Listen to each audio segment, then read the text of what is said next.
so many characters and so many planets and so much action packed into Avengers: Infinity War. But when directing duo Joe and Anthony Russo stopped by U Morning Live Entertainment Weekly Radio, Sirius XM, Channel 105, on Friday to talk about the biggest movie in the history of movies, they shared some intel on one scene that did not make the final cut. "Our first director's cut was probably 240 or 230, said Joe when asked if there was anything that didn't make the final film. "We're pretty close to where the director's cut was. According to the co-director, there is simply not a lot of time, money, or resources to waste on material that may not even end up in the story. You have to be so vigilant in the script phase about what you are going to include in the movie just from a storytelling standpoint, and be really difficult on the material, because it is so expensive to acquire the material and you have limited time with some of the actors.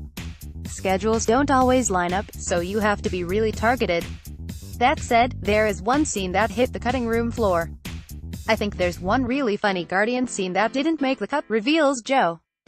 "Everything else was just sort of little loose ends here and there."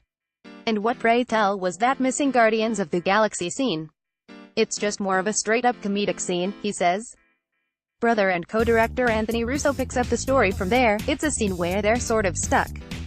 There's a point in the movie where they're stuck without knowing what to do. And it was just this absurd scene of the Guardians not knowing where to go.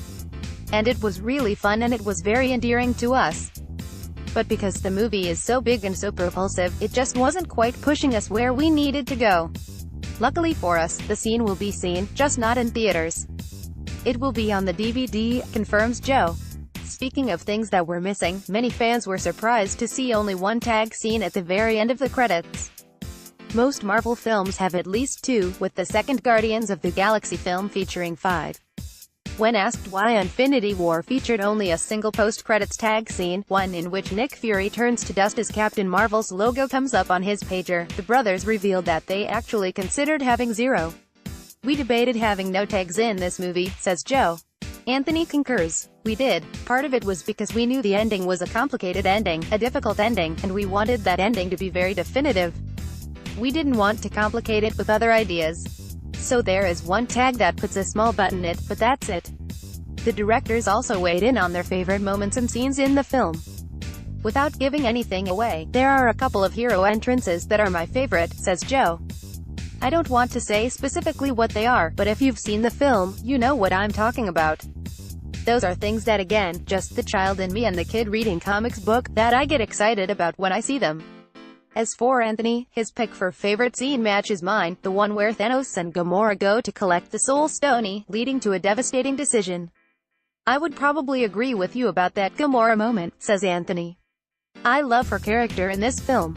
Her relationship with Thanos is, you know, anytime you have a relationship that is between a hero and a villain where there is a personal relationship at stake, things just get so much more interesting and so much more complex." Anthony compares that to some other examples from previous Marvel films. "That was one thing we loved when we made Winter Soldier. The relationship between Steve Rogers and Bucky Barnes, them being best friends as well as enemies, was a very complicated relationship. I think you see that complex, rich relationship in the Thor-Loki relationship.